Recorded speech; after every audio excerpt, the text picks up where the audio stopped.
My fiance, 27 male, and I, 25 female, have an infant son. We're overjoyed at being parents, but most of my in-laws refuse to even see our baby because of our decision concerning his name. My in-laws have a tradition of giving the firstborn son of every generation the same name. Let's say it's Peter. This has been going on for about 7 generations already, and they're very serious about it. My fiance's eldest cousin was the latest person to get named Peter. Every one of his cousins has only had daughters so far, so our baby is the first son of his generation, and consequently should get the name. I have no problem with the name Peter, and I would have been okay with naming my son that.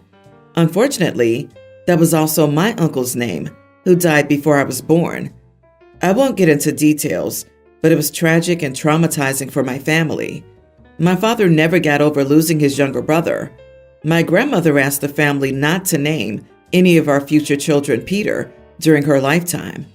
My mother-in-law and father-in-law knew about this promise, and at first seemed to be not only okay with us avoiding the name Peter, but also supportive of the one we chose.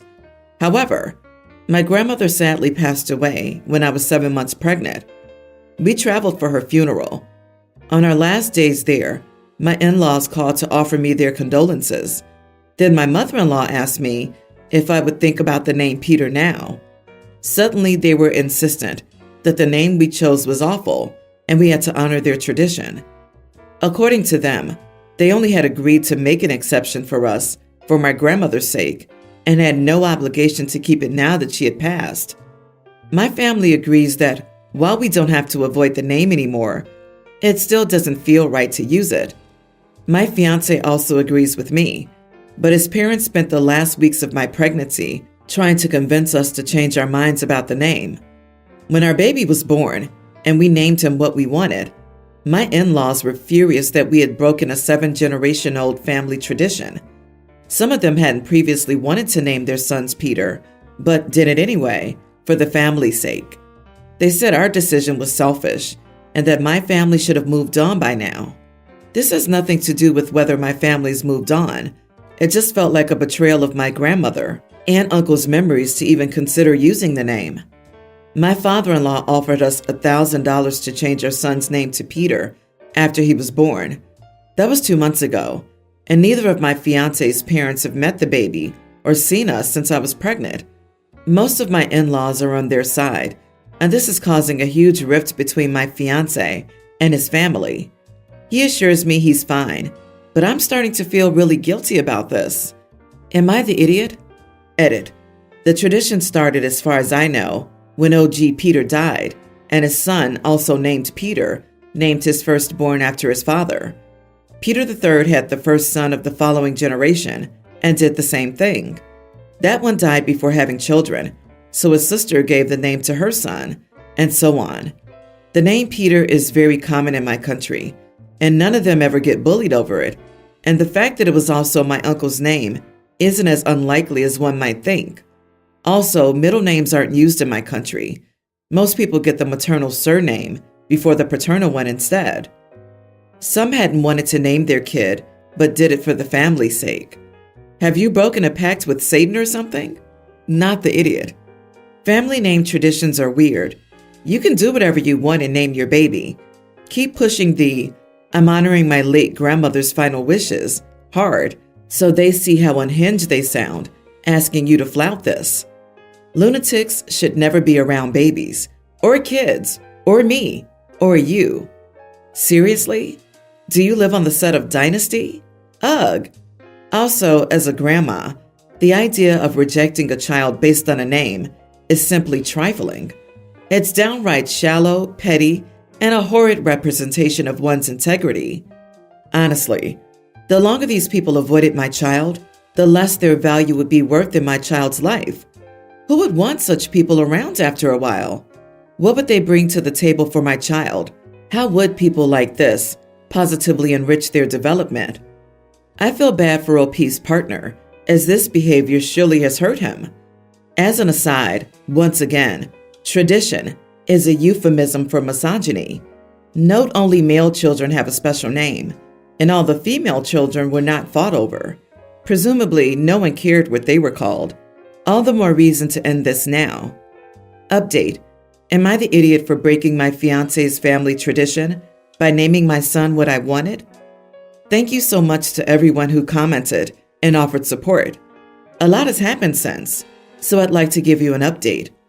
About a week after my post, my fiancé's parents contacted us. They apologized for their behavior and begged me to meet my son. They said they were ready to leave the naming debacle behind and truly wanted to be involved in their grandson's life. We were skeptical, but invited them over to meet the baby. The visit went well. They began coming over almost every day during the next 3 weeks. I noticed neither of them ever called my son by his name, but I didn't point it out. Things seemed good for the first time in months between my fiancé and his parents.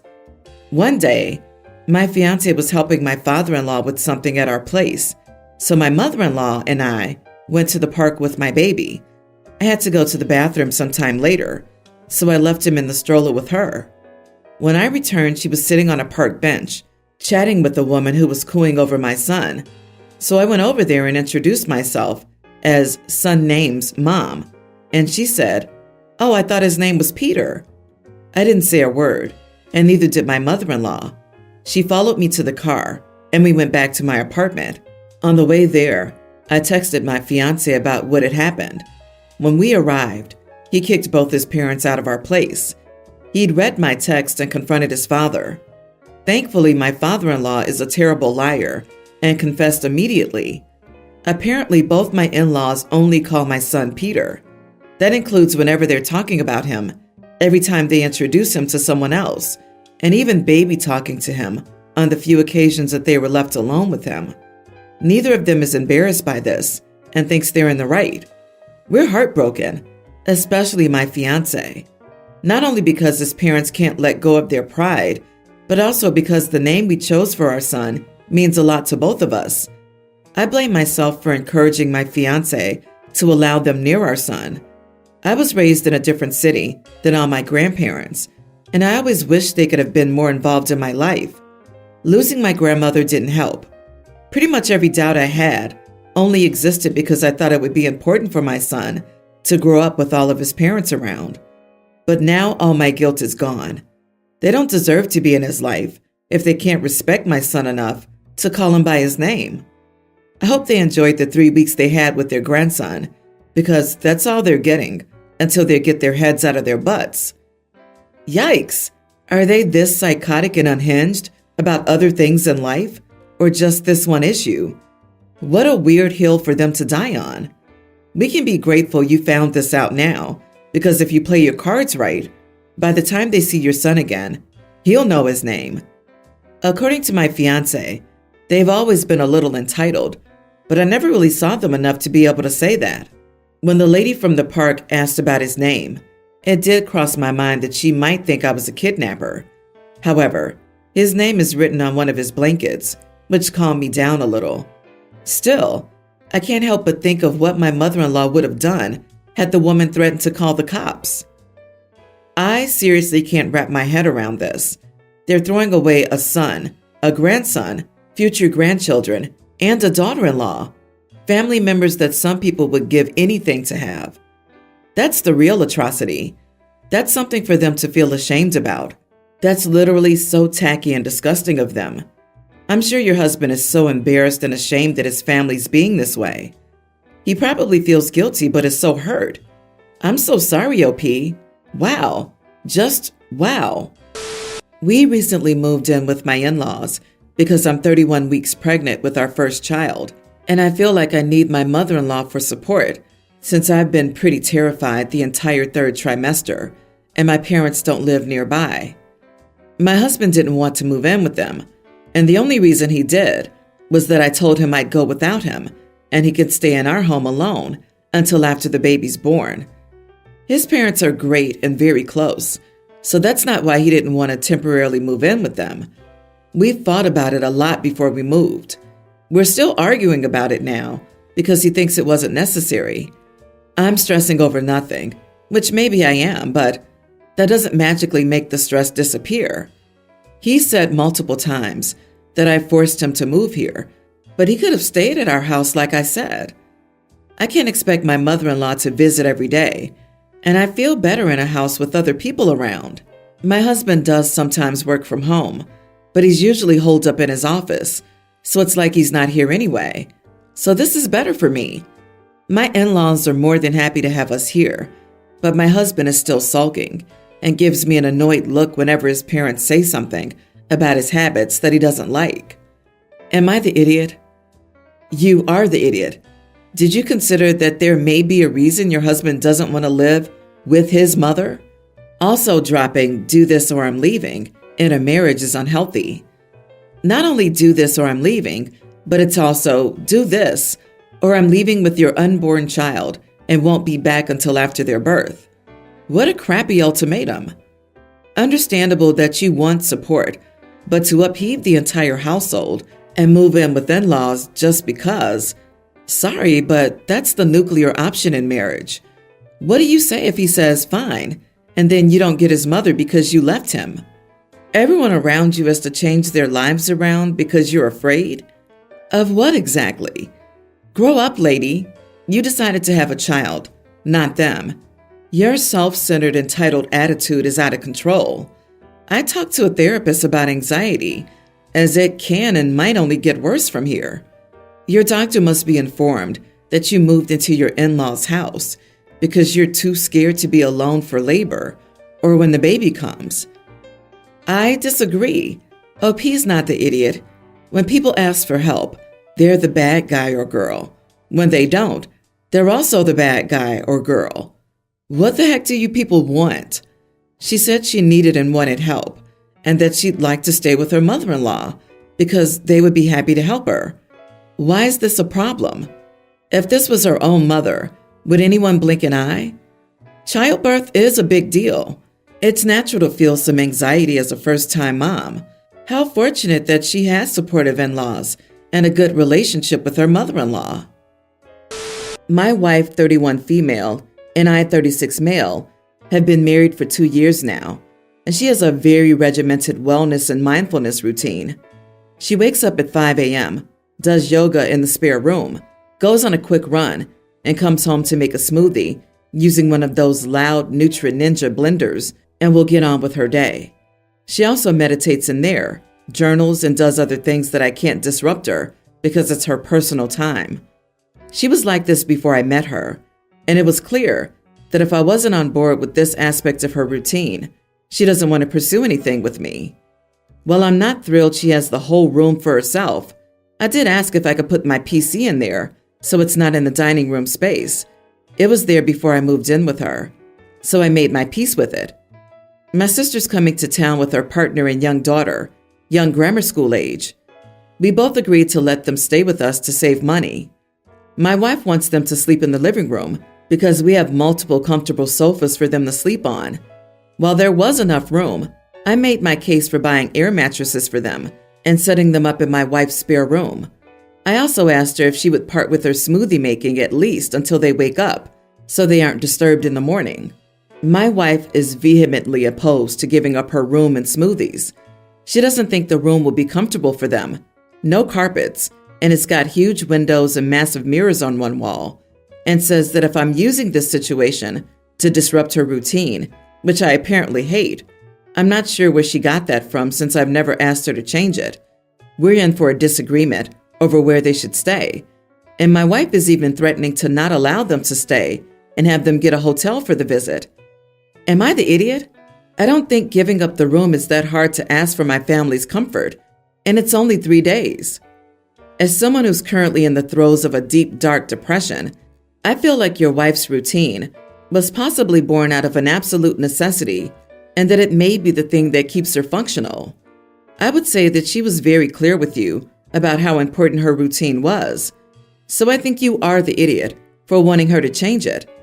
I do also understand that she may be seen as non-accommodating, but it was never a secret. Some things that look selfish are more than what they seem from the outside. I don't care if he agreed. Anyone who needs to run a blender early in the morning with guests is selfish and needs therapy to work through their issues.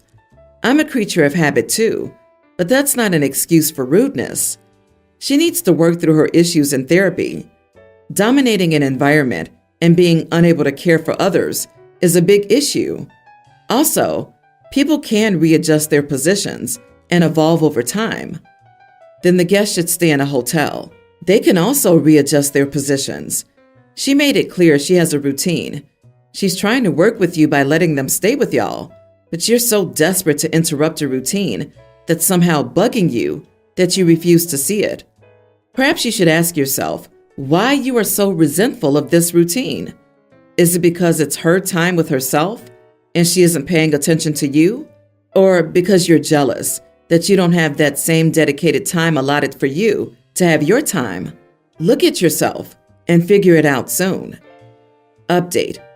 Thank you for all the advice, everyone. I've decided not to push this issue any further with my wife, and my sister and family can use the sofas, or I'll pay partly for a hotel for them. I do plan on asking my wife about her routine. She thinks that because the living room and kitchen are separated by a room, there's no need to muffle the blender sound on top of more than we already do with the insulation pads and a shut door. My wife, 28, has recently gone back to work after a long break after our daughter, kindergarten, was born. She's experienced a few hard days at work. I, 32 female, thought it might lift her mood up a little bit if I cooked something for her with the help of our little one.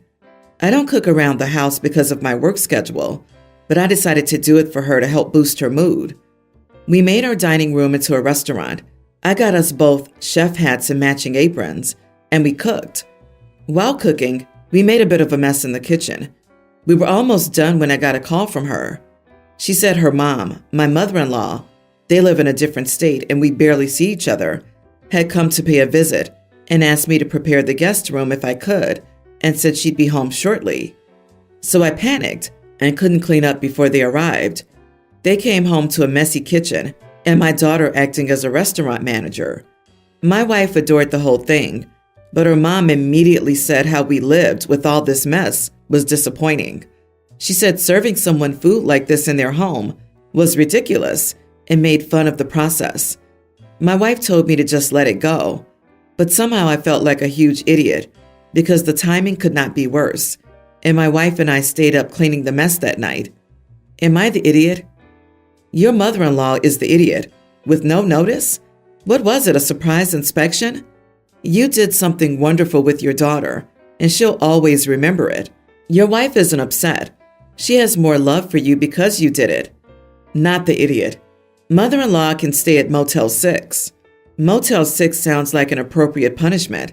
Do you know what is ridiculous? People showing up unannounced, staying for the night, and daring to complain and mock you and your kid. Perhaps she'd be happier somewhere else, like her state. What an idiot.